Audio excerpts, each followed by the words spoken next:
벙커원 라디오. 격렬한 런던의 풍경들, 쓰디쓴 리버풀의 눈물, 견고한 맨체스터의 추억, 우울한 베를린의 경기장, 강철 같은 민헨의 힘, 우아한 바르샤의 품격, 떨리는 라이프지히의 예술가들, 뒤틀리는 파리의 리듬. 정윤수의 스포츠와 예술로 떠나는 유럽 도시 여행. 2017년 1월 3일부터 매주 화요일 저녁 7시 충중로 벙커원.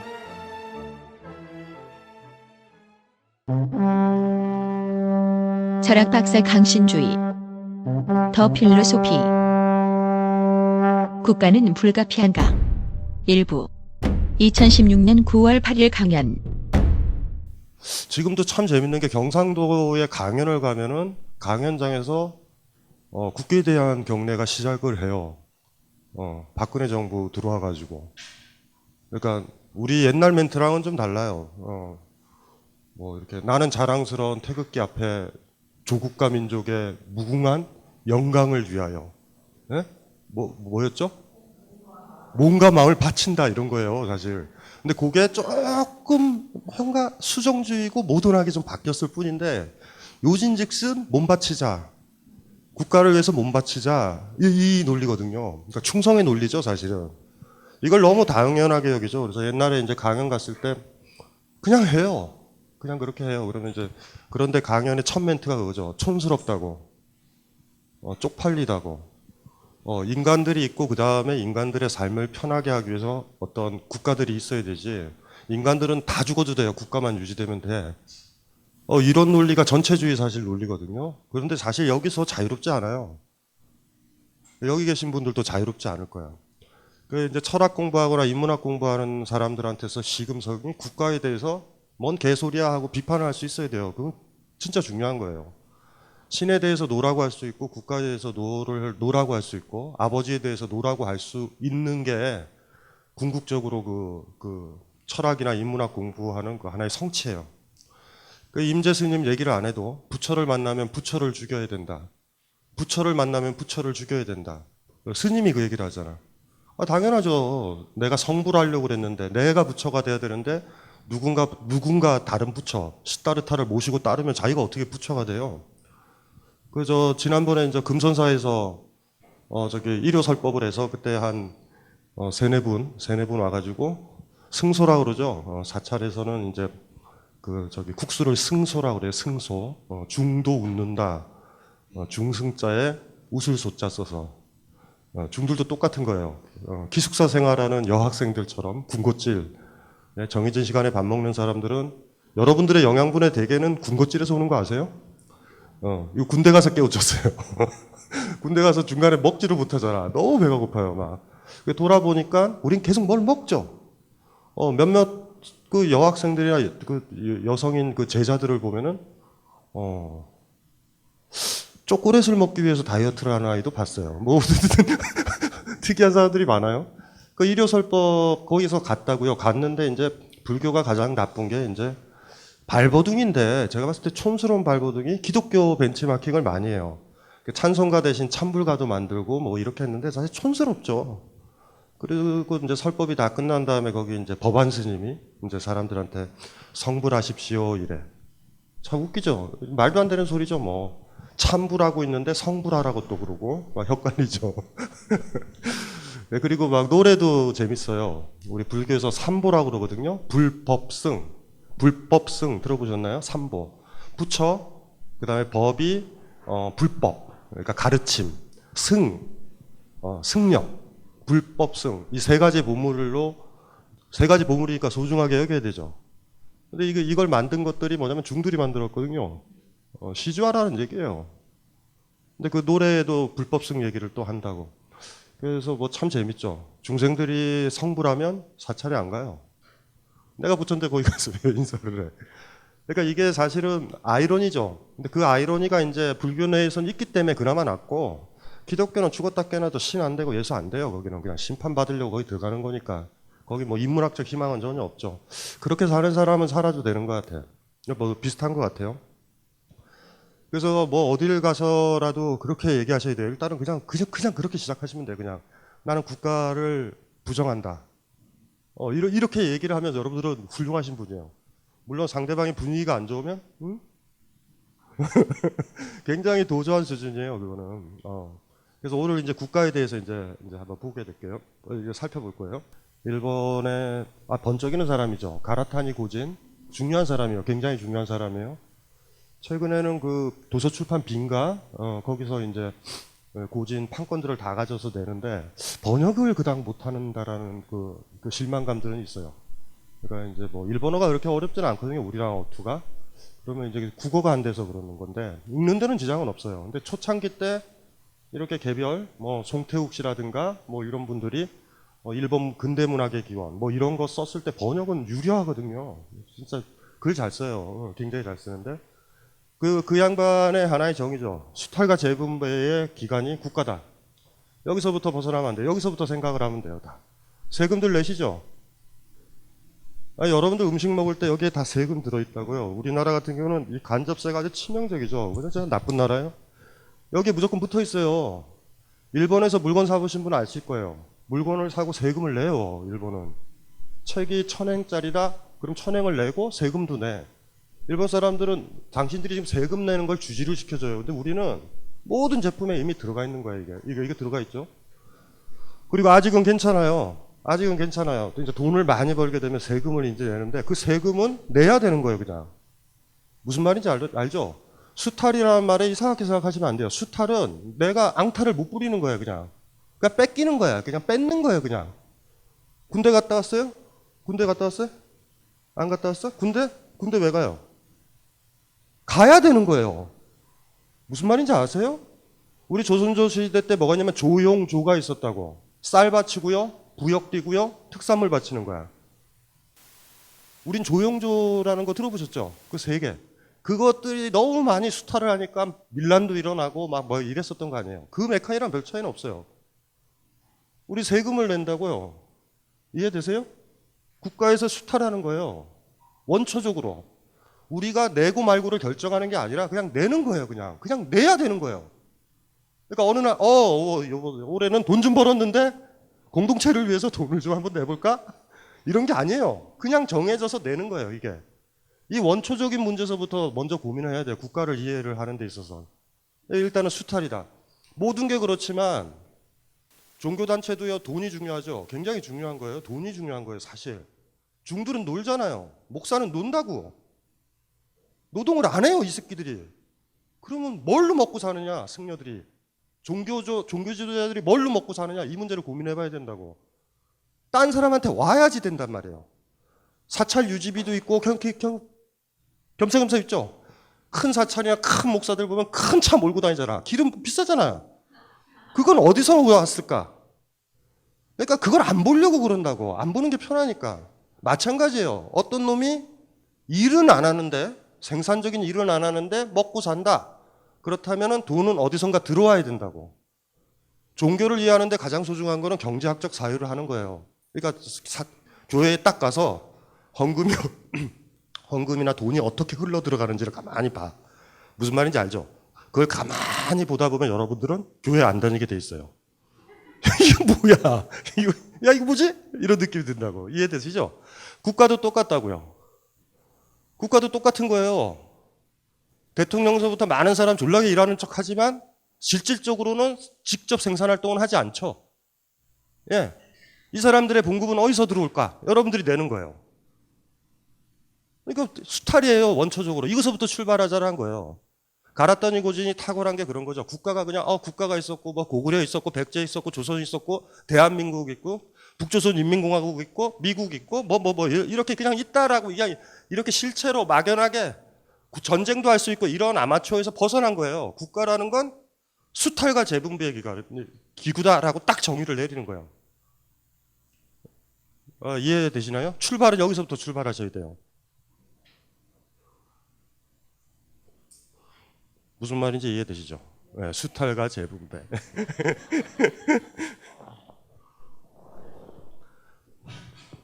많이 고민을 많이 해보셔야 된다고 저게. 그러니까 교회나 종교단체는 수탈까지는 아니죠. 수탈까지는 아닌데 논리는 뭐냐 하면 아주 묘하게 그런 최소한의 헌금이나 시주돈 같은 것들을 안 내게 됐었을 때 나올 수밖에 없는 뭔가 이상한 분위기가 형성되어 있어요. 요번에 저 금손자 갔었을 때 재밌었던 게 뭔지 아세요? 거기 있는 법안 스님이 경영을 잘하시는구나 이런 느낌이 사실 들고 내려왔는데 그게 뭐냐면 저한테 전화를 하셨다고 그 사찰 쪽에서 선생님 책을 샀으니 사인을 설법 끝나고 해주세요라고 그러더라고요. 그래서 내가 이거 웬 기특한? 그래서 무슨 책인지를 안 물어봤죠. 철학 때 철학 샀을 줄 알았어요. 이게 비쌌어요. 감정 수업을 샀더라고. 감정 수업을 샀는데 문제는 당혹스러웠어요 많이. 제가 설법을 했잖아요. 강연을 했으니까 거기 이제 모인 사람들이 만약에 강의가 조금 막 좋았다 그러면은 기념으로 사인 받고 싶을 거 아니에요. 제 옆에서 바로 팔아. 돈을 받고 책을 사고 내가 사인을 하는 이 메커니즘이에요. 그래서 이렇게 하면서 이게 뭐지? 그래서 이렇게 내려오면서 영업을 잘하시는구나. 그래서 어떻게 앵벌이었구나. 뭔지 알죠? 앵벌이 알죠? 앵벌이. 철학자 앵벌이 철학자. 어쨌든지 간에 그렇죠. 재밌죠? 재밌어요. 그런 것들 보면. 옆에서 보면서 신기하죠. 싱통방통. 근데 재밌는 건 누구도 그걸 문제 제기를 안 해요. 다 알고 있는 것 같아. 다 알아서 그러는 것 같아요. 사실 겸사겸사. 물어보고 싶었어요. 감정 수업은 얼마에 뛰어오셨나요? 마진이 생겨야 되잖아. 그래도 상관없어요. 저는 그런 건 상관없어. 예. 수탈과 재분배다라고 출발을 하는 거죠. 자, 이거부터 한번 봅시다. 초창기의 국가 형태라는 건요, 정착 생활을 안 했어요. 정착 생활을 우리 인류가 했다라고 그러면은 이제 문제가 심각한 거죠. 수렵 채집 생활을 한다고. 수렵 채집의 터프함들을 아셔야 돼요. 수렵 채집이란 건 굉장히 건강한 생활이에요. 그 초창기에 들레즈가 유목민이라고 그러죠. 노마드 기억나시죠? 노마드. 유목민적인 거예요. 유목민적인 거. 이거부터 출발하는 거고 그 다음에 농사로 들어가는 거예요. 이해되시죠? 이 시간이 전체 인류를 화석학적으로 따져보면 약 95% 시간이 이 시간이에요. 심지어 지금도 저 아메리카나 어떤 오지에는 노마드들이 사실 더 많아. 놀라운 건 이 조직 내부에서는 상당히 자유롭고 상당히 그러니까 뭐예요? 수렵 채집 못해서 망할 수는 있지만 내부에 노예가 뭐 필요했어요. 지가 그냥 수렵 채집해야지. 수렵은 보통 남자가 맡고 채집은 여자가 맡는 거예요. 그렇게 이제 사는 거예요. 그냥 인구수는 정해져 있죠. 그리고 건강해. 일종의 아웃도어 생활을 하는 거예요. 근데 이게 문제가 뭐가 됐냐면은 철기가 발달하고 기타 등등 하면서 정착하기 시작하는 거예요. 씨앗을 심어서 곡식이 자란다. 채집의 문제는 뭐냐? 딱 따면 그냥 끝나는 거 아니에요. 그런데 누군가가 그랬을 거예요. 누군가가 어떤 이상한 사람 하나가 가만히 봤을 거예요. 그런 인간들 때문에 우리 인류가 힘들어져요, 다. 어쨌든 그거 가만히 본 거지. 이게 잘하는 걸 봤겠죠. 그 중에 씨앗 하나 있죠. 처음 시험했었을 때 이 사람의 감격은 미루어 짐작이 돼요. 한번 어떤 땅에다 그걸 심어 봤을 거야. 이게 난리가 있나? 이런 생각도 들게 본 적이 없으니까. 그죠? 났잖아. 그게 싹이 났는 순간 끝난 거예요, 이제는 길러서 먹겠다. 이렇게 돼버린 거예요. 길러서 먹겠다. 그러면서 우리는 정착을 하게 돼요. 이해되시나요? 그 다음에 인간은 정착을 하기 시작해요. 동물의 세계에서 제일 위험하고 삶이 안 좋은 동물은 정착하는 동물이에요. 공격에 타켓이 되잖아. 늑대라든가 우리나라에 삭 있거든요. 그 삭이라든가 이런 것들은 자기 활동 범위가 굉장히 넓어서 개체수가 한두 마디만 늘어도 딴 쪽으로 옮겨가요. 무슨 말인지 알죠? 아주 넓게. 그래서 우리가 요새 로드킬 많잖아요. 로드킬이 많이 생기는 이유가 그쪽에서 우리 인간처럼 이렇게 강의실에 이런 분위기 없어요. 이런 분위기 없어, 동물 사회에서는. 이거 있을 수가 없는 거예요. 인간만 이러고 있어. 옆에 살냄새 나는 거 싫지 않아요? 예? 그러니까 우리 막 화장품 바르고 그런다고요. 그건 왜냐면 타인의 냄새와 온기는 굉장히 불쾌해요. 사실상 무서운 거야. 이해되시죠? 어쨌든지 간에 이렇게 정착으로 들어오게 되면서 우린 굉장히 사실 위험해진 거예요, 사실. 이제 그렇게 되는 거죠. 자, 다 하나 둘 셋 해서 다 정착으로 가질 않아요. 정착을 해. 정착을 하니까 이 사람들이 타켓이 돼요. 유목민들한테. 약탈 경제의 처음 시작은 그거예요. 중앙아시아 쪽이라든가 이런 쪽에 아직도 수렵 채집하고 있는 사람들이 옛날에는 뭐 했어요? 옛날에는 그냥 수렵 채집만 했잖아. 늑대처럼 산 거죠. 얘네들이 너무 많이 따갔네. 여기 물이 안 좋아. 그러면 딴 숲으로 가는 거예요. 뭐 이런 식으로 살았겠지. 그런데 메소포타미아부터 대규모 있죠. 대규모 그런 곳에 정착을 하게 되니까 타켓이 정해진 거야. 그래서 그들은 이제 수렵할 필요는 없어요. 정착민의 마을만 습격하면 돼요. 가을쯤 추수 끝나고. 왜냐하면 추수 전에 가면 자기가 수확을 해야 되잖아. 이건 있을 수 없어. 다 끝났을 때 하면 되는 거야. 이해되시죠? 그래도 왜 정착을 했겠어요? 훨씬 더 예측 가능한다고. 생산량이 많아져요. 인간의 비만은 거기서부터 시작했어요. 정착서부터. 그리고 인간이 최초로 농사를 지으면서 류마티즘서부터 관절염이 드디어 오기 시작했어. 아웃도어가 아니라 기계식 농업, 기계예요 그게. 우리가 제가 어깨 망가진다, 컴퓨터 계속 이 자세로 써서 그렇잖아. 농사 이 자세 뭐예요? 이해돼요? 이러니까 어떻게 한쪽만 과도하게 운동하죠. 수렵 체질 때는 얼마나 건강해서 뛰어야 돼요. 간혹 가다가 화살도 쏘고 뛰고 맹수가 달려들면 쫄라게 떼야 돼요. 속도 빠르지. 온몸으로. 어떨 때는 곶만 나면 나무 위로 올라가야 되고 수영도 해야 되지. 건강하죠. 온몸이. 이해되시죠? 우리가 여러분들이 요새 필라테스나 요가 하고 있는 것들이 그거 하고 있는 거예요 지금. 똑같은 자세에서 계속 일을 하니까. 그러면서 이제 고질병이 생겼고 모여 살면서 질병이 생기기 시작해요. 이해되죠? 모여 살면 안 돼. 모여 살면 안 돼. 모여 살면 병균이 득실득실 거리는 거예요 원래. 가장 큰 문제는 뭐예요? 모여 살면. 똥 문제를 어떻게 해결할래요? 똥 문제를. 이거 썩잖아요 이거. 그리고 곡식들이 많이 모이니까 지새끼들이 모여들고. 지새끼 하면 패스트 아니에요. 반복되는 거예요. 조선조에서 한양을 왜 수도로 건립했냐면 한강 때문이거든요. 한강은 뭐냐면 상수도면서 하수도라고. 사찰 가보세요. 사찰이 어디 있나? 물가 옆에 있죠. 상류에서 물을 먹고 밑으로는 중들이 똥 놓은 게 빠져나가야 된다고. 그게 고여있으면 썩고 병이 드는 거예요. 풍수지리가 별게 아니라니까. 계룡산의 그 강은 너무 좁았어요. 한강은 넓은 거야. 지금은 달라졌죠. 상수도가 발달해서 그냥 서울은 100만 정도 살면 50만 살면 좋게요. 똥 누면, 똥 싸면. 지금 1000만 정도 되잖아. 1000만이 한강에다 똥 싼다고 생각해봐. 지금 그걸 강제로 지금 우리가 풀어버리는 거예요. 뭔지 아시죠? 강제로 해독도 하고 제거도 하는 거야. 이해되시죠? 모여 살면 생기는 문제는 너무 많아요. 질병, 병 엄청 많지. 병 퍼지고. 우리가 간혹 가다 옛날에 병 생기면 어떻게 했냐면 그 사람을 격리하는 거 보셨죠? 격리한단 말이야, 격리. 근데 애초에 수렵 경제 같으면 건강해요. 수렵 경제 때 굉장히 빨리 죽었을 것 같다고 생각하죠. 안 그래요. 실질적으로 남아메리카의 원주민들이 그렇게 빨리 죽나요? 그렇지 않아요. 농경사에 들어오거나 고생하고 일하거나 전염병 걸리거나 이래서 많이 죽지. 아웃도어 생활하는 사람들이 건강하다고. 그러니까 우리는 이제 정착민이에요. 우리는 정착민이라고. 그러니까 이 정착의 시스템, 종교도 나오는 느낌 물씬 나지 않아요? 병이 돈다. 떠나지는 못한다. 무섭다. 옆에 죽고 친척이 죽고 많이 모여서 농업을 하니까 제사장 생기죠. 금방 생긴다. 한 걸음이면 좋게요. 노마드들한테는 초월적 종교가 존재하지 않아요. 사자 같다고. 비가 안 오면 견딜 뿐이야. 음식이 안 먹으면 참아야 되는 거야. 무슨 말인지 알죠? 여기가 상태가 안 좋다? 그럼 빨리 졸래 가서 잡아야 돼. 정착민은요. 떠나본 적이 없어 논을. 가뭄이 들면 어떡할래? 기도해야지. 여기서부터 온갖 나약함들이 생기는 거예요.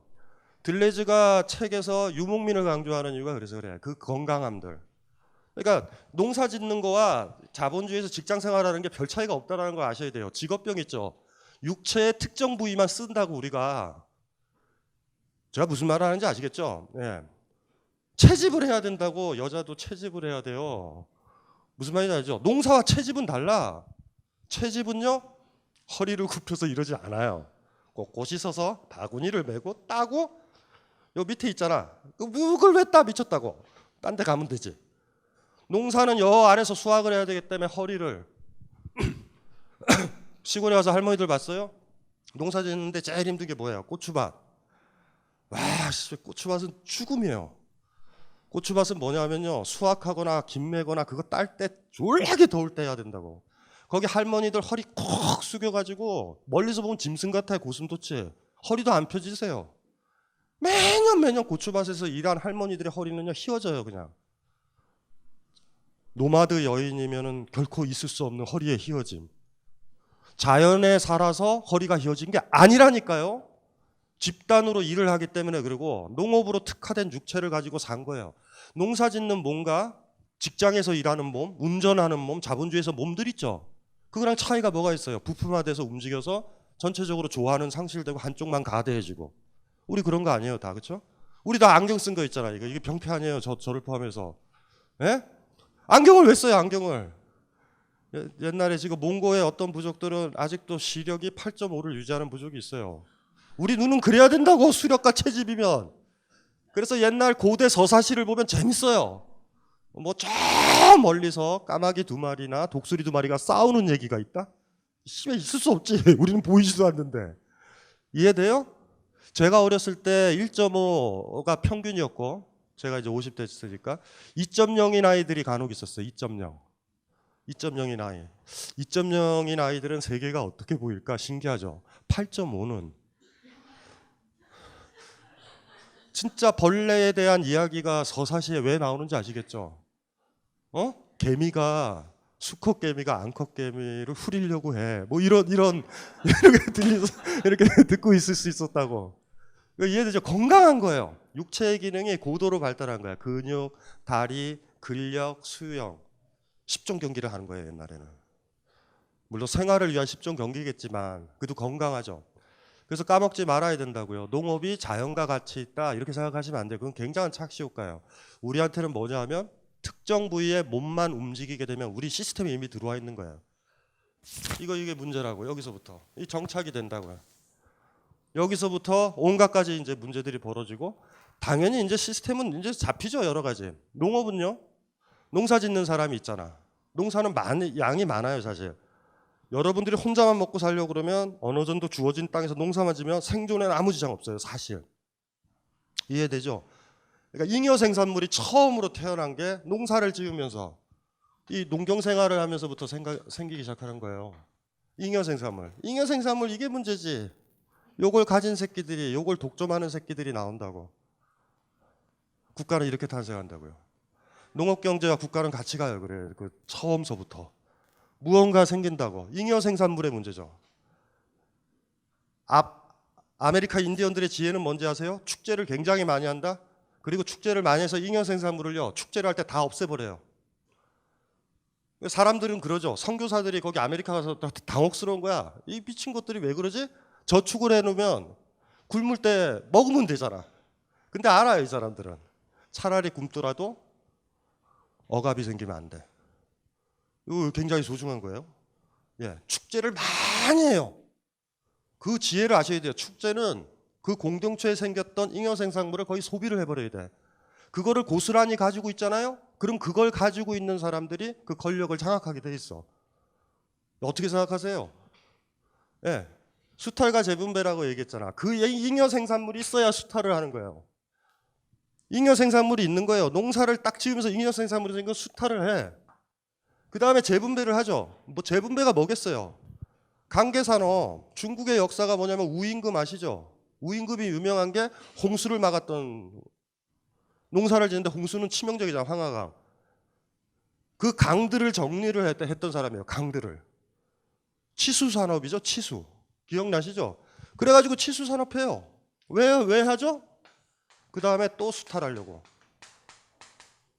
재분배를 그래서 하는 거예요. 지금도 마찬가지야. 도로 만들고 기타 등등 만들죠. 왜요? 자본주의가 잘 돌면 세금을 더 많이 걷는 거예요. 목적은 그거라고요. 딱 하나. 질문. 우리 시대 국가는 자본가 편을 들까 노동자 편을 들까? 누가 더 세금을 많이 내느냐가 포인트라고요. 항상. 그래서 항상 경제적으로 봐야 된다고. 경제적으로. 그러니까 마르크스적인 그런 발상은 아니에요. 마르크스적인 게 아니라 가라타니 고지는 좀 달라. 돈이 어떻게 오가는지 그것만 보자. 아주 심플하게. 이해되죠? 잉여 생산물이 있어야 돼. 일단은 그게 있어야지 수탈을 하는 거예요. 무슨 말인지 알죠? 이러면서 국가라는 건 탄생해요. 농경과 이게 같이 가요. 요 상태에서만 되면 집단으로 생활하죠. 시스템 구축해야 되죠. 제사 기능도 해야죠. 종교 기능도 해야 되죠. 매장도 해야 되죠. 노마드였을 때 무슨 매장을 하고 무슨 제사를 지내고 무슨 선산을 왜 미쳤다고 만들어요? 거기 돌아올지 안 돌아올지도 모르는데. 여기 이렇게 되면서 모든 일들이 벌어지는 거예요. 사실은. 다 파생되는 거예요. 농업혁명 심각한 혁명이에요. 사실 우리한테는. 이게 진짜 심각한 혁명이에요. 농업혁명. 농업혁명 플러스 철기.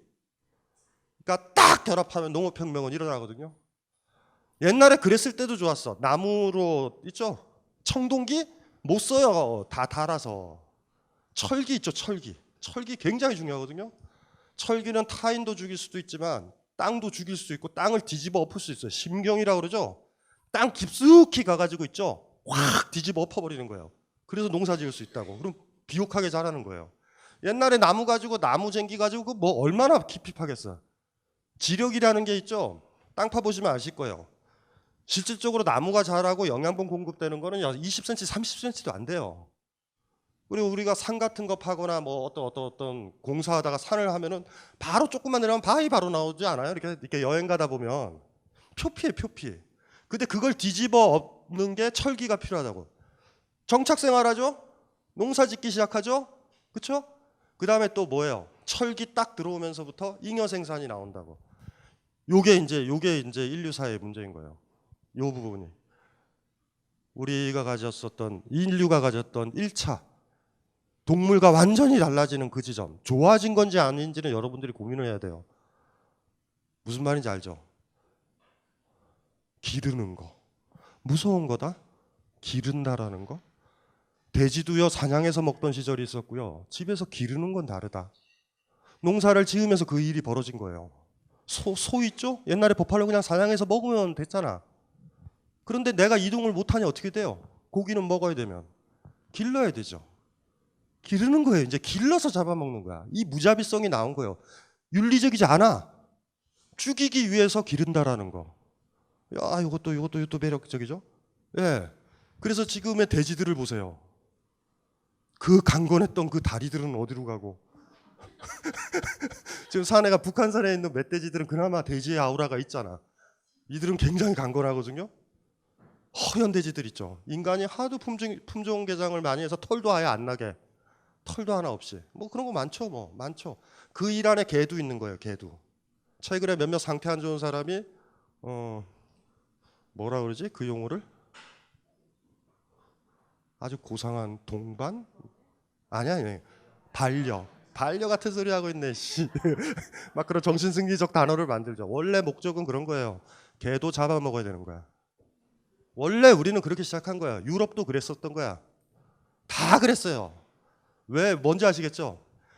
옛날엔 내가 돌아다녔는데 이제 안 돌아다니는 거야. 안 돌아다니면서 일이 커지는 거예요. 인간이 뭘 기른다라는 거의 발상은 그렇게 해서 무서운 거예요. 그때부터 우리는 윤리적으로 타락한 인간이에요. 사자보다도 못한 거예요. 너무 잔인하지 않아요? 먹이는 거지. 기르는 거죠. 목적이 뭐예요? 그 아이의 행복이 아니야.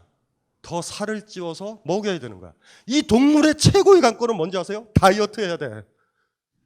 너무 마르면 무서워요. 너무 뚱뚱하면 잡아먹혀. 성장이 무서운 거야. 이거 무섭지 않아요? 동물들한테 잔인하지 않아요, 좀? 근데 어쨌든 인간은 정착을 하면서 그 일이 벌어진 거예요. 옛날에는 뛰어다니면서 채소 먹고 뛰어다니면서 고기 잡아먹고 이랬는데 이제는 멈추니까 세계를 내 중심에서 모조리 다 기르겠다라는 발상을 하기 시작하는 거예요. 여기서부터 모든 문제가 벌어져요. 요 지평, 정착과 농경생활의 지평에서 개고기 식용 문제를 고민하시면 돼요. 이게 핵심이니까. 예. 지금은 이게 더 분리가 됐죠. 우리가 길러서 먹진 않잖아. 기르는 사람들이 있는 거예요, 지금은. 그래서 여러분들 아주 편하게 먹죠. 아무 일도 없다는 듯이. 응? 예쁜 송아지의 눈을, 파란 눈을 보셨나요? 송아지 눈 본 사람 있어요? 장난 아니다? 송아지 눈은 우리한테 항상 얘기해요. 날 잡아먹을 거예요? 우리는 그거는 못 잡아먹어. 우리는 고기로 된 걸 먹어요. 얼마나 깔끔해졌어. 누군가가 처리를 해주니까. 그죠? 물고기 좋아해요? 생선 좋아해요? 좋아하잖아. 잡아먹어요? 소리 칼질해서. 아, 그건 안 하잖아. 어머, 꿈틀꿈틀거려 이러잖아요, 우리는. 근데 해 좋아하잖아. 네, 마찬가지예요. 요 간극이 보이시죠? 예, 정착 생활이다라는 것, 굉장히 인간 중심적인 생활이 여기서부터 시작되는 거예요.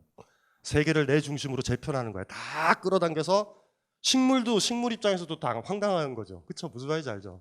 다 그때부터 다른 종을 지배하기 시작하는 거예요. 다른 종을 지배한 효율성은 굉장히 세서 잉여 가치는 분명히 훨씬 더 많이 남아요. 농경 생활에서부터 비만이라는 게 존재하기 시작한다. 여러분들도 항상 비만 상태 아니에요? 왜 비만 상태인 것 같아? 응? 왜 비만 상태인 것 같아? 너무 많이 먹어서? 아니, 안 떼서 그래요. 서울에 사자를 한 50만 마리만 풀면 굉장히 건강해져, 여러분들. 막 뛰어다녀야 돼. 건물에 나와도 잘 봐야 돼요. 이렇게 혹시 퓨마가 나를 섭지나 눈도 나중에 안경도 벗어야 된다고.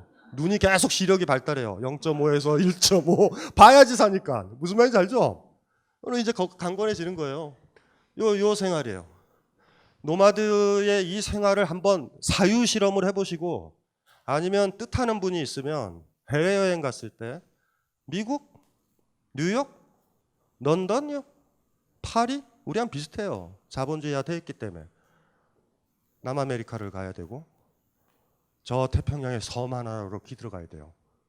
수렵 채집을 어떻게 하는지, 그리고 그들의 내면은 어떤지, 그들의 노래는 어떤지, 그들의 축제는 어떤지, 그들의 육아는 어떤지, 거기에 모든 실마리가 있어요. 까먹지 마셔야 돼요. 그렇게 살아오는 사람도 있어. 불편을 못 느끼고.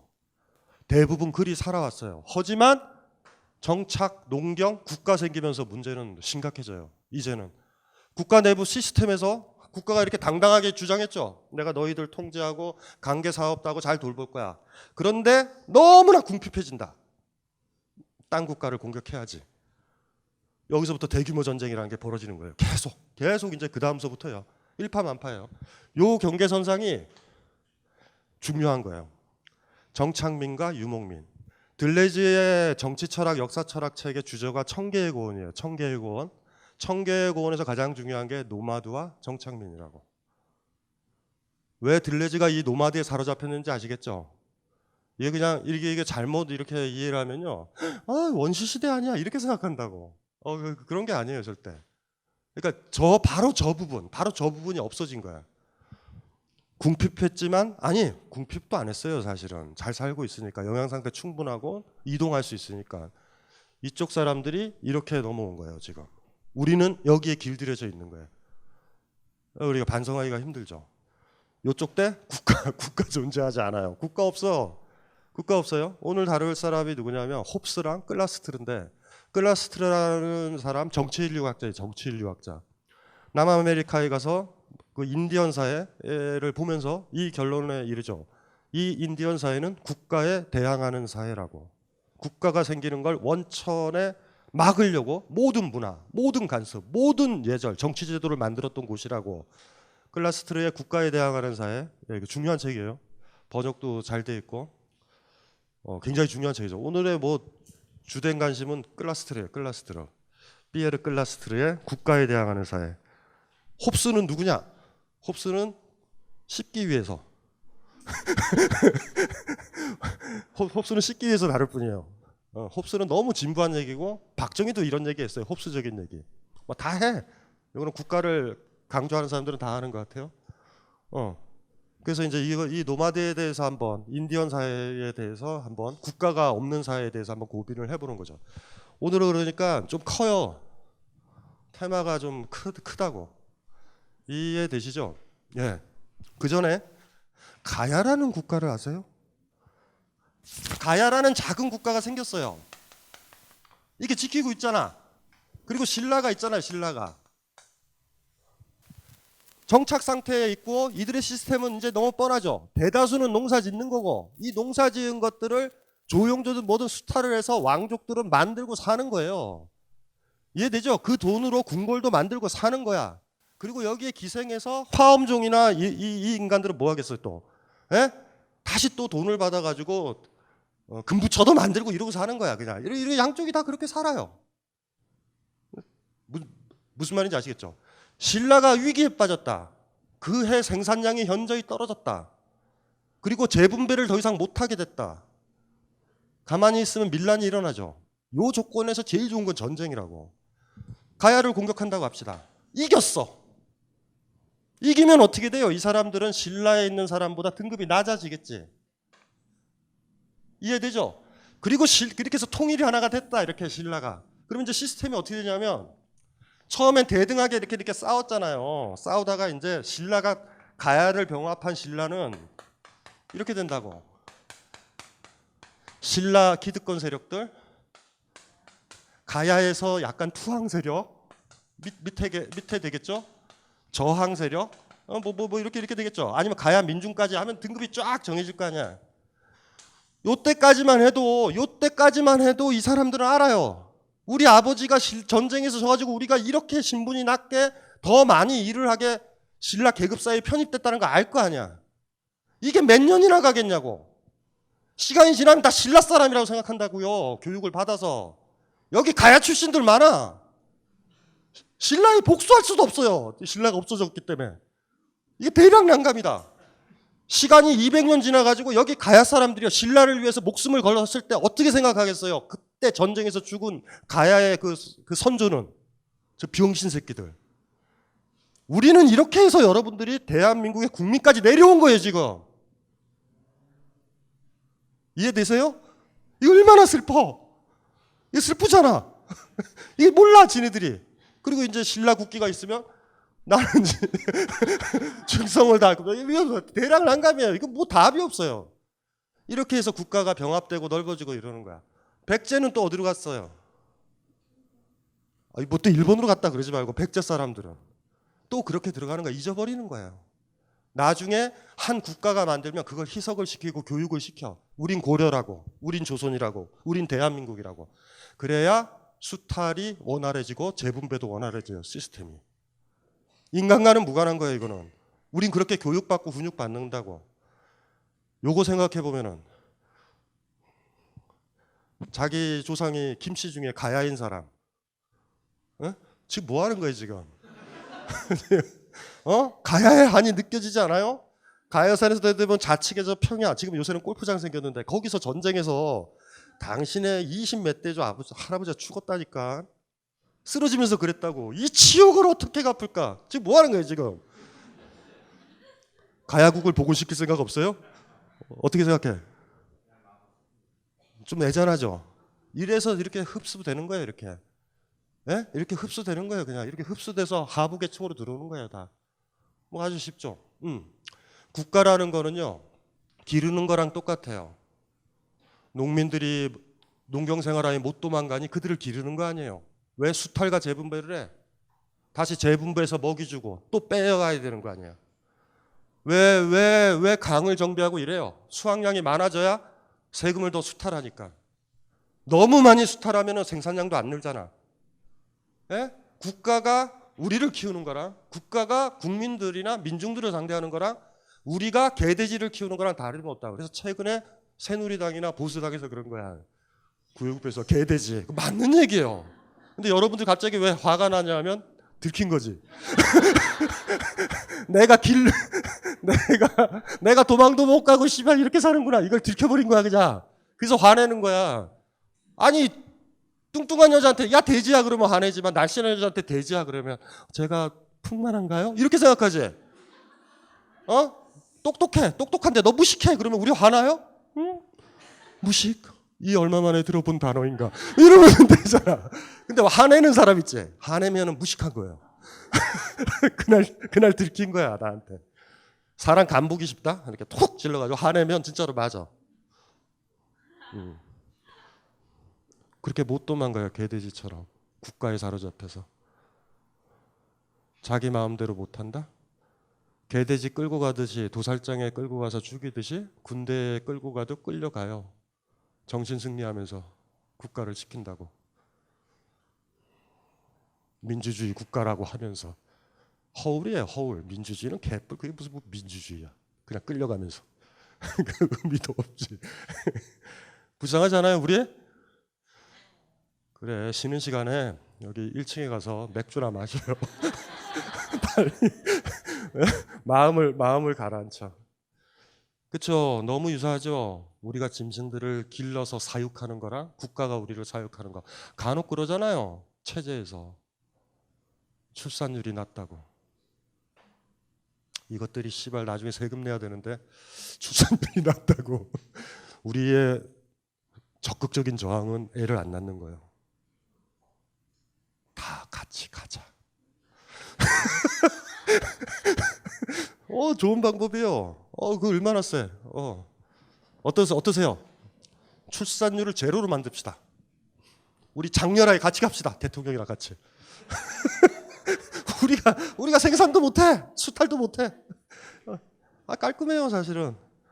뭔지 알죠? 기르던 돼지들이 단식 투쟁하는 거랑 비슷해. 그리고 돼지들끼리 서로 죽여. 막 이러는 것처럼. 깔끔하지 않아요? 저게 사실은 제가 얘기했던 게 역사의 사실 모습이에요. 근데 저게 저렇게 하지 않고 저런 야비한 역사가 있으니까 이거를 퉁쳐서 이 기득권 세력들이 요 신라의 왕실들이 자기가 지배하는 걸 정당화해야 되잖아요. 이건 굉장히 소중한 거예요. 최초의 철학자는 이 역할을 했어요. 최초의 지식인들은. 오만 장대한 조선도 봐. 육룡이 나르셔. 뭘 육룡이 날라요? 이성계 집안 개백정 집안인데 만주에서 살았던. 도대체 한민족인지 뭔지도 모르는 집안이야. 집안 자체가. 그런데 이제 이성계를 띄우려면 육룡 정도는 날라야 되잖아. 다 존재 이유가 있어요. 이렇게 해서. 이렇게 만드는 거예요. 이렇게. 무슨 말인지 알죠? 이런 수탈, 지배, 살육, 피라는 걸 없애야 되는 거예요. 진시황은 그걸 실패한 거예요. 진시황은 너무 빨리 죽었어. 천하를 통일하고 나서 지금 치욕에 떨고 있는 애들이 있을 거 아니야. 초나라, 제후의 후손들 뭐 이런 애들 있잖아. 대표적인 게 구론 아시죠? 구론. 구론 같은 애들도 그런 애들이라고. 초나라 왕실의 애란 말이에요. 이런 지식인들이지. 진나라가 완전히 도륙을 했잖아요. 진나라 장난 아니잖아요. 전쟁이. 진나라의 가장 큰 게 중앙아시아의 말을 탈 수 있었던 사람들이라고. 진나라는요. 뭐예요? 메이저 한족이 아니에요. 지금도 서안 아시죠? 실크로드 바로 옆쪽에 있잖아. 거기가 진나라의 땅이기도 하거든요. 그러니까 중앙아시아랑 별 차이가 없는 거예요. 이들이 잘하는 건 기병. 강력한 큰 말. 저쪽이 베트남 말이랑 달라. 몽고가 왜 그걸 지배했는데요. 중앙아시아의 말은 장난이 아니에요. 그 기병들이에요. 그 기병들의 무자비함들. 이해되시죠? 그러니까 얼마나 도륙을 했겠어요. 제가 얘기도 했지만 장평전투. 조나라 이기고 나서 투항했던 40만 명을 땅에 생매장했던 게 진나라라고. 왜냐하면 군인들은 평상시에는 생산력이기도 해. 농사를 짓기 때문에. 조나라 40만 명의 남자를 죽였다라는 거 끝난 거예요. 조나라가. 우리 옛날에 그 중국 영화에 보면 그래서 조나라 자객이 막 복수하려고 그러고 막 이랬던 거 있었잖아요. 그 영화가 뭐죠? 그거 재밌었는데. 영웅이라는 영화 아시죠? 이영걸 나오고. 그 영웅 재밌다. 그때 그 사건이거든요, 사실. 그렇게 됐잖아요. 그러면 어떻게 되냐면 이들이 그 기억은 없지. 문서라는 거 말로는 못해요. 진시황이 강하기 때문에. 씨발하면 안 돼. 그냥 받아들여야 돼, 진시황을. 그런데 중요한 건 뭐냐면 말은 안 해도 기억은 하잖아. 진시황이 이 기억하고 있고 자기 아버지가 전쟁터에서 죽은 조나라의 유족들 이런 사람들 있죠. 이런 사람들이 다 죽을 때까지만 정치를 하면 돼요. 근데 그렇게 못했어. 진시황이 바로 죽자마자 이들은 그 복수를 하기 위해서 들고 일어나잖아요. 누누이 얘기했잖아요. 한 국가 체제가 건립이 되면 30년 이상 유지해야 돼요. 무조건. 그래서 그 국가 체제에서 처음으로 태어난 개돼지 새끼들 있잖아. 걔네들을 무럭무럭 키워가지고 어른이 돼서 국가기구나 시스템이나 관료로 등용될 때까지는 견뎌야 된다고. 우리가 그래서 일제시대 때도 우리는 해방당한 나라잖아요. 해방당한 나라야. 하고 싶지 않았어. 초창기에 한일합방되고 한 15년까지는 저항을 해요. 우리가. 30년 지나면 그 기억을 가진 할아버지들이 살아있을 거 아니에요. 나라를 뺏겼다. 씨발, 우리 국모를 죽였어. 뭐 이런 애들도 있을 거 아니야. 그런데 자기 아이들은 일본에 가서 공부를 하고 경성제국대학을 다녀서 총독부 시스템, 일본 식민지 시스템에서 관료가 되고 대학 교수가 된단 말이에요. 자기 기득권이 돼버려. 그럼 끝나는 거예요. 그래서 1940년 이후에 급속도로 친일파들이 많아지는 거예요. 절망해버려. 끝났다. 젊은 세대들이 저항을 안 하는데. 그래서 까먹지 말게 우리 친일문인들은요. 버티다까지 버텼다가 막판이 조심하다고. 그 뭔지 알죠? 애인을 기다리잖아. 가야 될까 말아야 될까 이럴 때 기다려야 돼. 대개는 오게 돼 있어. 근데 우리는 가고 나서 애인이 온다고. 되게 그렇잖아요. 무슨 말인지 이해되시죠? 비슷한 거예요. 3, 4년을 못 기다렸어. 그래가지고 일본 찬양하는 시들을 쓴다고. 노천명서부터 서정주까지 다. 이해되시죠? 그때는 뭐 본 거죠? 안 된다. 희망이 없다. 상해 임시정부 3회에서 지리멸멸을 하고요. 거의 알카이다처럼 테러 같은 것 정도는 하고 사실 세지도 않았고. 무슨 말인지 알죠? 희망이 없는 거야. 희망이 없어. 절망하는 거예요. 일본 식민지 체제로 공고화되는 거예요. 그냥 가는 거예요. 그러다가 해방돼 버린 거라고. 비슷한 거죠. 신라왕실은 계속 지속되는 거예요. 이렇게 계속 지속이 되죠. 그래서 30년 지나고 한 세대만 딱 지나면 이거에 교육받은 아이들이 생기는 거예요. 그때 무서운 거예요. 길들여진 개돼지들의 세계가 되는 거야. 그리고 많은 것들이 희석되죠. 무슨 말인지 알죠? 안녕하세요. 컴스테이션 대표 이경식입니다. 컴퓨터라고는 전원 버튼밖에 모르는 딴지스가 있다면 저희 컴스테이션으로 오셨으면 좋겠습니다. 오지랖 넓은 옆집 아저씨처럼 친절하고 상냥하게 컴맹으로서의 탈출을 도와드리겠습니다. 해치거나 물지 않습니다. 간단한 문의번호 011-892-5568로 연락주시면 컴맹 탈출 작전 성공! 딴지 마켓에 컴스테이션이 있습니다. 컴스테이션은 조용한 형제들과 함께합니다. 원래 얘네들을 강제로 지배를 했는데 마치 얘네들을 돌보기 위해서 지배를 한 듯한 논리도 나와. 왜냐하면 수탈을 강조하지 않고 재분배를 강조하면 되니까. 이해되시죠? 국가가 빠져나가는 방법은 항상 그거예요. 내가 너희들한테 돈 걷고 이러지만 너희들을 이렇게 부역에 동원하고 군대에도 동원하지만 그건 사실 나를 위해서가 아니라 너희들을 위해서야 라고 얘기한다고. 국가가 자기를 정당화할 때는 유사회로 다 그래요. 은덕, 은혜, 자애로움, 지혜로움 이렇게 얘기한다고. 이해되시죠? 이제 그러면서 막 전설들이 이제 만들어지는 거예요, 많이. 그래서 어쨌든지 간에 그래도 알죠. 초기는 강력한 어떤 지역 사람들이 강력하지 않아요. 이쪽도 정착민이에요. 이쪽도 정착민이에요. 무슨 말인지 이해되시죠? 만약에 중앙아시아 민족이라면 한 부족을 쓸어버리고 어떤 데서 수탈을 하면 그냥 떠나요. 근데 여기에 들어온 거잖아. 그냥 딱 들어오죠. 들어오면 피지배자와 자긴 지배자가 되는 거야. 요걸 강고히 해야 된다는 느낌은 있다고. 그래서 동아시아 할 것 없이 모조리 다 서양 할 것 없이는 처음엔 왕권을 신의 권력으로 정당화해요. 신. 이해되시나요? 왕권 신수술도 나오고 동양에서는 우리 나중에 다루겠지만 동중서 얘기해 볼까요? 요런 핏빛 역사 있죠? 예? 정착하게 되면서 생겨나는 그 모든 문제들과 그리고 그 정착지에 두 곳이 전쟁이 벌어졌을 때 한쪽이 이기면 지배층이 되고 진 사람은 피지배층이 되는 논리 있죠. 그러니까 그 피지배층이 우리는 전쟁에서 져서 이렇게 됐어. 언젠가 복수할 거야. 이런 생각을 못하게 만들어도 지배자들은 이렇게 생각한다고요. 자기들이 한계 있잖아. 그러니까 반역과 역적과 반란 자체를 애초에 막을 논리를 만들어야 되잖아요. 무조건. 왕은요. 지배자는요. 신이 준 거예요. 권리를. 깔끔하잖아. 신한테 도전할래? 뭐 이렇게 되는 거야. 이해되죠? 동중서는 유명한 게 이거예요. 이거. 이 글자 뭐예요? 이걸 정당화했다고. 동양에서. 동양적 의미의 왕권 신수술이에요. 이게 우애가 뭐냐면 하나 둘 셋 우애가 하늘 사이의 인간 이게 땅. 왕은 이걸 연결시켜주는 사람이에요. 이해돼요? 왕이라는 존재는 하늘과 그래서 천자잖아. 천자. 하늘의 아들. 인간 중에 제일 높지만 이걸 연결시켜주는 거야. 이해되시죠? 이 구조가 이해되시죠? 동중서의 논이에요. 정당화하는 거예요. 권력을 정당화하는 거예요. 이렇게 신성하게 저항 못하게 이렇게 출발하는 거죠. 이제 서론 끝났다. 이러던 것이 근대사회가 들어오면서 대량 난감이 된 거예요.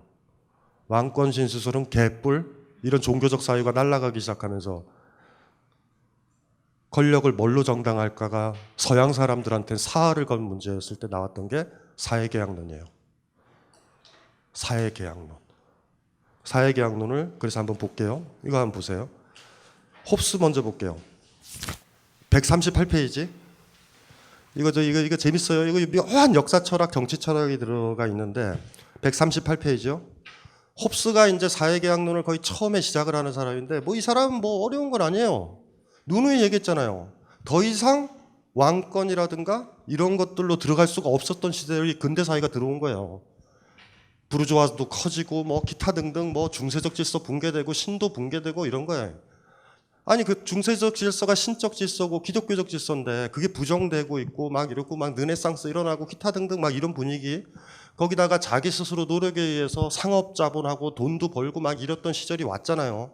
특히나 영국 같은데, 영국은 훨씬 더 그게 더 부르주아 사회가 더 빨리 왔으니까. 여기 보세요. 자, 이제 정당화하는 거예요. 인간의 자연 상태는 만인에 대한 전쟁 상태이며, 자 이렇게 정의를 내리는 거예요.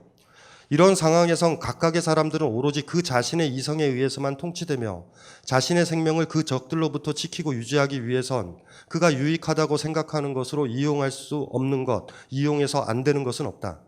그러므로 모두가 만물에 대해 이와 같은 자연으로부터의 보편적 권리를 갖고 있는 상태가 존속하는 한 자연이 보통 인간에게 살도록 허용한 시간을 다 살 수 있는 안전은 어떤 인간에게도 그가 아무리 힘이 세고 현명하다 할지라도 보증되지 않는다.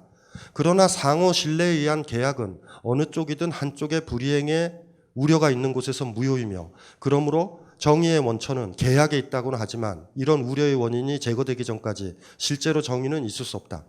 이게 뭐냐면 자연 상태, 아까 노마드 상태 기억나죠? 그 상태를 전쟁 상태라고 봤다고. 개개인들이. 웃기는 얘기예요. 수렵 채집하고 노마드 생활을 했던 사람들은요, 공동 생활을 해요. 그리고 그들이 다른 인간을 공격하지 않아요, 절대. 그들은 수렵 채집한다니까요. 예? 무슨 말인지 이해되시죠? 식인종이라는 전설도 종교적이다라는 걸로 지금 다 나온 거 아시죠? 예? 예? 사람이 맛있어, 사람을 먹어야 되겠다, 이런 게 아니라 되게 종교적 행사가 가행되어 있다라는 걸 인류학에서 다 나온 거라고. 되게 필요 없어요. 경쟁자예요, 경쟁자. 만약에 개를 죽였다고 하더라도 사실은 이 개체가 내가 먹을 식량과 그 사냥할 수 있는 범위 내에서 너무 사람이 많아서 내적인 어떤 그런 문제들이라고요. 그런데 까먹지 말아야 될 게, 그들이 같이 움직이고 있는 그 수렵채집 생활하는 사람은 고독한 개인이 아니에요. 공동체가 있다고, 국가는 없지만. 잘 생각을 해보셔야 돼요. 여기서부터는 지금 홉스는 뭐라고 생각하냐면, 우리는 탐욕스럽기 때문에 자연 상태에 있기 때문에 내가 잠을 잘 못 잔다라는 거야. 날 죽일 수도 있으니까. 지금도 요 논리는 여러분들한테 있다니까요. 경찰이 없는 곳에 가면 여러분들 무서워하잖아. 경찰이 더 무서운 건데. 이해돼요? 타인인가? 왜냐면 우린 그거 길들여진 거예요. 여러분들 배운 거야. 인간에 대해서 신뢰 안 하게 만든 건 국가라고요.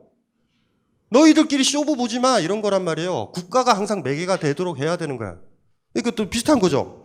홉스는 그렇게 생각한 거예요. 거기서부터 출발하자는 거야. 자연 상태 개인은 갈등하고 대립하고 서로를 죽이려고 그러는 전쟁 상태인 거예요. 근데 내가 오늘 이긴다고 그래서 내일도 이기리란 보장은 없잖아. 그러니까 계약을 해야 되는 거예요, 계약을. 우리 서로 불가침 조약을 맺도록 하자꾸나. 뭐 이렇게 계약을 하는 거야. 홉스가 지금 얘기한 건 뭐냐면 계약이 안 지켜지면 어떡하냐는 거야. 그래서 국가가 필요하대. 홉스의 사회계약론은 그렇게 들어가는 거예요. 이해되세요? 개인들이 막 싸우고 다퉈. 그래서 우리가 계약을 맺어. 근데 이쪽이 일방적으로 깰 수 있잖아. 그러니까 계약을 유효하게 유지시켜줄 수 있는 리바이어던이라고 불러요. 바다괴물. 강력한 계약을 안 하면 그냥 확 뜯어먹어버리는 거야. 그러니까 계약 그거를. 그래서 국가가 탄생하는 거예요. 어때요? 사회계약론의 출발. 국가가 이렇게 정당화된다고. 바로 여기서 인간은 다투고 싸운다. 지금도 쓰지 않아요? 인간한테 자유를 주면 다툰다. 인간한테 너무나 많은 자유를 주면 다툰다. 지금 학교 현장에도 쓰여요. 내가 교단에 서야지 애들이 안 떠든다. 무슨 소린지 알죠? 물론 권위적인 선생님이 교단을 나가면요, 애들 떠들어요. 근데 그 선생이 영원히 안 돌아오면 돼요. 아이들은 질서 잡아요. 선생한테 억압됐기 때문에 나가니까 떠드는 거예요. 친구들 불러봤죠? 자기 집에. 떠들던가요? 교실에서처럼? 우리 그렇지 않아요. 침묵하기도 하고 그냥 음식도 먹기도 하고. 이해되시죠? 그닥 다투지 않는다고. 시끄럽지도 않아요. 억압적인 선생님이 있고 확 빠져나갈 때 자기들이 어떻게 관계를 맺을지를 배우지 못했던 사람이니 무질서해지죠, 당연히. 이거 대략 이거 그런 식의 메커니즘이에요. 홉스의 출발을 뭔지 아시겠죠? 이렇게 출발하는 거야. 근데 여기서는 또 똑같이 전제는 있어요. 이미 뭐로 가나 똑같은 거야. 국가가 왜 있어야 된다고 그랬어요? 질서를 부여하는 사람으로 있다고 그랬잖아. 질서 부여자란 말이에요, 질서. 그리고 질서는 너희들한테 좋은 거다. 이렇게 얘기하는 거잖아요. 이거는 그냥 발상의 차이만 있지만 국가가 없었을 땐 서로 해친다라는 전제가 있다고. 국가 속에 들어가 있는 사람들은 그럴 것 같아. 왜냐하면 한 왕조가 붕괴됐었을 때 무질서를 자꾸 생각을 하니까. 그럴 수 있을 것 같아요. 안 그래요? 국가가 없으면 막 혼동되고 막 난리가 되고 개판되고 성추행 난리가 되고 막 성폭력서부터 막 난리가 되고 막 이렇게 될 것 같죠? 어떻게 생각하세요? 그렇게 생각하시는 분 이런 분이야. 나체촌에 가면 성범죄가 많으리라고 생각하는 사람이 똑같아. 나체촌에 가면요, 성범죄가 하나도 없어요. 옷을 입고 있는 애들만 옷을 벗기는 거예요. 추행을 하고. 나체촌에서 포르노를 살 것 같아요? 에브리데이 포르노데이인데? 예? 여자의 벗은 몸, 남자의 벗은 몸을 봐서 뭐예요? 다 벗고 있는데. 예, 우리가 잘 모르는 거라고. 야, 옷 잘 입어. 성추행 당해. 근본적으로 해결하는 방법은 우리가 다 벗고 다니면 된다고. 극단적인 얘기지만 사실 맞는 얘기기도 해요. 나체촌의 범죄가 오히려 없다? 그리고 옷의 용도가 뭐겠어요? 또 우리 잘 사는 거, 부유함을 또 상징하잖아. 이해되시죠? 저 사람은 어떤 스타일의 옷을 입는가? 위계 나오고 다 벗으면 끝난다. 끝나요. 뭐 그거 가지고 얘기할 거 없다고. 홉스의 논의는 그닥 어렵지 않죠. 개인은 다툰다. 근데 여기서 제가 그 사람을 루소도 잡았어. 루소는 다르게 생각한다? 지금 홉스의 자연 상태는 어때요? 막 전쟁 상태지 막. 왜 이렇게 잠도 못 자? 홉스의 자연 상태는 어떠냐면 잠자면 죽는다. 잠자면 저 옆에 애가 공격한다. 지금 이런 그림인데 여기 한번 보세요. 139페이지. 루소요. 이 글은 뭐냐면 루소의 사회계약론이 있고 인간 불평등 기원론이 있는데 루소의 최고의 주조는 인간 불평등 기원론이에요. 이 책은 반드시 읽어야 돼.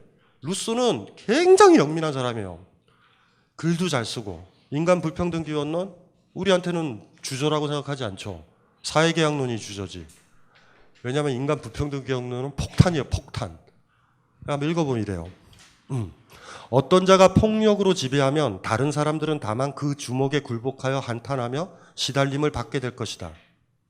우리 사회에서는 그렇죠. 사장이 갑질하고 뭐 이러면 그냥 견뎌야 되잖아. 먹고 살아야 되니까. 딴 거 배운 것도 없고. 이해되시죠? 국가에 그냥 살고 있으니까 그냥 군대 끌려가야 되죠. 불이익이 또 많고. 이것은 우리 사회에서 흔히 볼 수 있는 일이다. 루소 당시요. 그러나 이런 일은 미개인 사회에서는 찾아볼 수 없다. 그들에게는 복종과 지배가 무엇인지 이해시키기조차 어려울 것이다. 어떤 사람이 남이 따온 가일이나 잡아온 먹이 또는 은신처인 동굴을 빼앗을 수는 있을 것이다. 빼앗을 수 있죠. 그렇지만 그가 어떻게 남들을 지속적으로 복종시킬 수 있겠는가?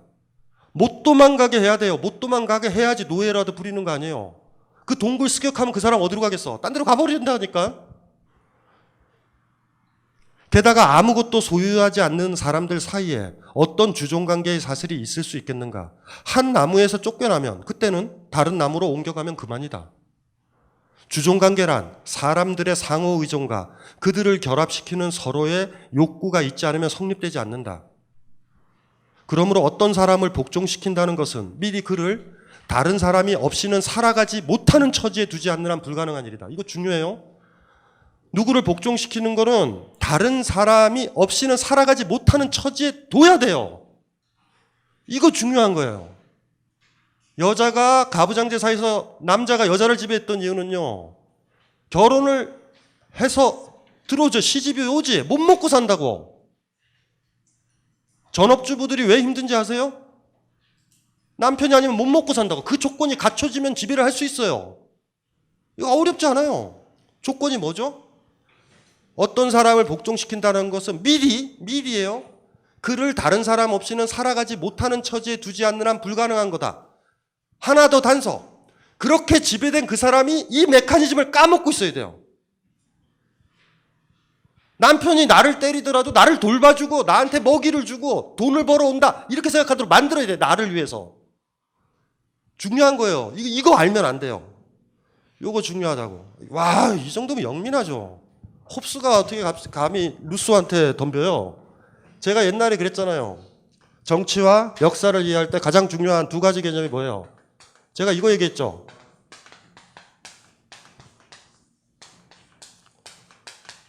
가난과 재산이에요. 가난과 재산 이거 중요하다? 가난은 왜 가난해져요? 내가 수탈하면 가난해져. 그러면 난 재산이 있죠? 예? 얘가 가난하니 내가 재산이 있는 거예요. 그럼 얘가 어떻게 떠나? 이곳을 떠난다고 하더라도 저 사막을 건너야 되면 못 떠날 거 아니에요. 못 떠나겠죠. 먹을 게 없으니까 당장. 파버티와 프라퍼티의 역동적 관계면 사람들 지배한다고. 어렵지 않아요. 이거는 너무 단순한 거예요. 이해되죠? 궁핍하게 만들고 못 떠나게 만들고 나 없으면 못 살게 만들어야 돼. 왜? 내가 그 사람을 가난하게 만들었고 그 사람을 가난하게 만든 그것은 나한테 프라퍼티예요. 자본가가 그러는 거 아니에요. 자본가가. 자기는 돈이 있고 여러분은 없잖아. 그럼 여러분들 어떻게 도망가? 그냥 도망가면 돼. 어머 신났네. 수렵채 집 들어가자. 이러면 되는데 어떻게 해서든지 간에 취업해서 나 가난해요. 좀 고용 좀 해주세요. 이런다고. 여러분들은 자본주의 아니면 못 살게 만들어진 사람들이에요. 우리는 대부분. 이해돼요? 나중엔 정신승리한다고. 자본주의가 우리를 키우고 있다고. 직장에 취업 안 되면 직장에 취업을 안 하면 못 먹고 사는 거고 남을 위해서 노동을 해서 돈을 받아야지만 되고 이 메커니즘이 완전히 들어와 있는 거예요. 누군가가 나한테 돈을 줘야 돼. 나는 돈이 없는 사람이야. 여러분들은 이렇게 생각한다고. 한 단계만 건너뛰면 되는데 농사 지어요. 농사. 뭐 농사가 좋은 건 아니야. 내가 누누이 얘기했잖아요. 농사 좋은 거 아니야. 허리 아프고 힘들어. 하지만 그것만 지내면 알아요. 돈이 없어도 먹고 살 거를 먹는 경험을 한번 해봐야 돼. 이걸 안 해보니까 대략 난감인 거예요. 어렸을 때 한 적도 없어. 초등학교 때도. 여러분 어미도 아비도 한 적도 없어요. 이제 끝난 거야 이제. 무조건 취업해서 남의 돈이 있어야 먹고 살 것처럼 된다고. 그러면 끝난 거예요. 자본주의는. 자본주의 만만세. 우리나라 자본주의 들어온 지 얼마나 됐다고. 이런 시스템이. 본격적으로 된 거 박정희 경제개발대가 사실 얼마 안 된 거예요 지금. 그런데 놀라운 건 30여 년이 지났어요 지금. 우린 거기에 적응한 거야. 제가 얘기했죠. 체제가 30년이 지나면 거기에 적응한다고 되게 다. 그래도 힘들지. 만만치 않죠? 예. 젊었을 때 루소의 인간 불평등 기원론을 읽고 얼마나 흥분했는지 아세요? 철학은 이걸로 끝났다. 지금은 좀 약간의 단점들도 발견되지만 기본 통찰은 루소의 인간 불평등 기원론에서 벗어나지 않아요 저는. 아 영민하다. 진짜 영민하다. 이 사람 진짜 영민해요. 읽으면 확. 나중에 루소는요 본격적으로 어디서 다르냐면 사유재산에서 달라요. 로크와 루소가 대립돼서 아주 인간 불평등 기원론에서 부르주아 체제를 공격하는 그 루소의 면이죠. 마르크스보다 더 세면 셌지 약하지 않아. 그리고 깔끔해요. 프랑스적 글쓰기, 에세이적 글쓰기 툭툭 치는. 마르크스는 길어요 글이. 해결 간접론 때문에 그런지 변증법 때문에 좀 긴데 어쨌든지 간에 그 다음 번 보세요. 이것은 누구나 알 수 있다. 누구나 알 수 있어요? 이 루소도 짜증나지 않아요? 씨발 이게 어떤 사람을 복종시킨다는 것은 미리 그를 다른 사람 없이는 살아가지 못하는 처지에 두지 않는 한 불가능한 일이다. 아이가 여행을 갔어요. 아이를 두고. 어머니가 진짜 원하는 건 뭔지 아세요? 아이가 엄마 아무것도 못 먹었어. 막 이러고 엄마 가지 마. 이렇게 생각을 그 모습을 사실은 보길 원하는데 여행을 갔다 돌아왔더니 아이가 집을 팔았어. 팔아서 여행을 가버렸어. 내지는 가버렸어 그냥. 내지는 딱 들어갔더니 행복하게 지내. 이럴 때 엄마는 힘들어져요. 나는 누구인가? 나한테 무슨 지배권이 있어? 거꾸로 생각해봐요. 어떤 사람 지배한다라고 생각하는 사람, 익숙하게 통제하고 내 말 듣는다는 사람이 있다고 합시다. 남편이어도 상관없어. 내가 잠시 떠났을 때 아내가 기대하는 건 그런 거예요. 남편이 굶주리기를. 근데 남편이요. 내가 없으니까 아침에 일찍 일어난다? 일요일 날도 자는 것 같아 보이지 않아. 건강하게 생활을 해. 동네 족구에 가입해서 족구도 하고. 이럴 때 싸하지 느낌이. 어떤 느낌이에요? 미리 그를 다른 사람 없이는 살아가지 못하는 처지에 두지 못한 거예요. 이런 느낌. 나 없어도 잘 살 것 같다. 이런 느낌 들 때 지배력은 끝난 거예요. 아예의 지배력은 언제 끝나요? 엄마 없이면 못 사는 게 아니에요. 그때 묘한 느낌이 드는 거지. 애가 벌어서 알아서 살아. 애가 뭐 자취한다고 그래서 내보내서 원래 이제 부모의 의도는 저 새끼 졸라이 고생해서 항복하고 투항을 받겠다 이래서 보냈는데 잘 살아. 그래서 야 견딜만 하니? 제가 엄마 자취를 했잖아요. 방 2개에 방 하나를 또 세를 놨어요. 돈도 모아. 이럴 때 대량 난감이지 않아요? 이거 어떻게 이겨? 요거를 지배의 공식에서 까먹지 말라고. 여기서 실마리가 있는 거예요. 여기에다 국가와 지배자를 넣으면 된다고. 지배자들은 이렇게 들어가는 거예요. 이해되죠? 그런데 이와 같은 처지는 자연 상태에서는 존재할 수 없으므로 거기서는 누구나 구속에서 떠나 자유의 몸이며 강자의 법률이 무용지물이 되고 만다. 법률 얘기를 안 했지만 법률도 당연히 나오겠죠. 지금도 마찬가지야. 지금은 우린 부르주아 시스템이잖아. 모든 법률이 자본가 위주로 되어 있어요. 죽었다 깨나도 우리는 법인세 안 올리잖아요. 그렇죠? 절대 안 올려요. 여러분들은 수탈하는 쪽으로 선택하지. 지금 법률 내용 아시는 분? 민법서부터 국회에서 하고 있는 그 많은 것들. 논리적으로는 어떻게 된 거냐면 우리가 대표를 뽑고 대표들이 법률을 만드는 거야. 근데 우리가 그들을 뽑는 건 맞는데 그들은 우리를 위해서 입법을 하지 않아요. 이해돼요? 심각한 문제라. 법률의 특징들은 강자의 법률이야. 질서 유지의 법률이기 때문에. 이것도 심각한 문제예요. 나중에 이거는 더 깊게 얘기를 해도 돼요. 근데 그냥 단순하게 생각하면 돼요. 법률이 뭔 상관이 있어요. 그냥 도망가면 돼. 자연 상태가 2가지가 있지. 루소랑 홉스가 생각한 게 달라요. 홉스는 이상해. 홉스는 밀폐된 공간에 있어. 자연 상태의 2사람이 뭔지 알죠? 음식도 얼마고 되게 싸우게 돼 있어. 근데 루소는 진짜 자연 상태의 느낌이 무슨 말인지 알죠? 졸라게 넓다. 네가 내 동굴을 빼서 나는 내 힘이 약해. 네가 더 세. 나는 도망간다. 졸라게 떼어서 3일 동안 떼어서 새로운 동굴을 찾는다. 지배는 못해. 이해되시죠? 요에 못 도망가게 할 수 있지. 잡아가지고 목에다가 개목걸이처럼 걸려가지고 채찍질 때리고 할 수도 있잖아. 근데 이 새끼는 호시탄탄 노린다고 도망갈걸. 이해되죠? 요 차이예요. 요 차이야. 근데 나중에 되면 그런 거죠. 먹이를 주고 이렇게 하다 보면 나중에는 어떻게 되냐면 이 사람이 나를 먹여 살린다라는 느낌이 들어요. 노예들이. 바람과 함께 자라시다에 제일 슬픈 게 뭔지 아세요? 노예 전쟁 노예 해방 이거랑 전후했었을 때 흑인 유머 기억나요? 안 가잖아. 남을 때. 저는 바람과 함께 사라지다 3시간짜리 영화에서 그 대목만 기억나요.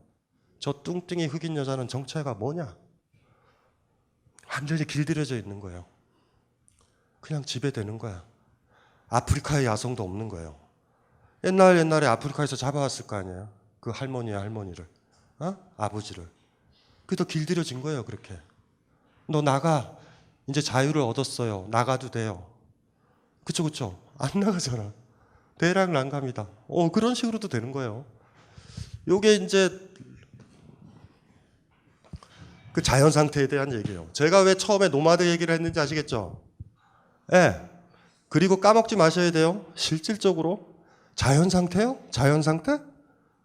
서양 사람들이 자연 상태라고 그러는 그곳에서 조금 더 쉬었다 볼 피에르 클라스트는요. 국가에 저항하는 사회를 봐요. 약육강식 그 세계가 아니에요. 경쟁 아니에요. 절대 아니에요. 전혀 다른 세계가 열려요. 그래서 클라스트가 중요한 거예요. 우리는 국가에 포획돼 있어서 지금 이 논리를 우리 받아들이고 우리 습관화돼 있다고요. 제가 누누이 얘기했잖아요. 이건 지적인 문제가 아니라 이 부당함들, 이 부정이라는 것들을 온몸으로 이겨서 당당하게 국가라는 건 쓰레기다라고 얘기를 해야 된다고. 물론 그 얘기를 하면 여러분들은요. 엄청난 공권력의 탄압을 받아요. 공격받아요. 이걸 어떻게 감당할 것이냐. 이건 여러분들 숙제라고. 신에 대해서 노해야 된다고요. 온몸으로. 똑같이 국가에 대해서 노라고 온몸으로 해야 된다고. 요건 만만치 않다. 요건 만만치 않아요. 국가라는 건 최종적으로 목숨을 걸어야 될 수도 있다고. 힘든 문제예요, 사실. 더더군다나 우리 사회에 있어서는 굉장히 힘든 문제. 요 정도 되면 우리가 오늘 논의하는 지평 정도, 조금 이따 다룰 클라스트르 정도 수준에서 여러분들이 삶이 0이 되면 강력한 주체예요. 진짜 그 정도 주체가 돼야 민주주의가 간신히 감당될지도 몰라요. 굉장히 센 정신. 이 강의는 벙커원 어플에서 동영상으로도 시청하실 수 있습니다.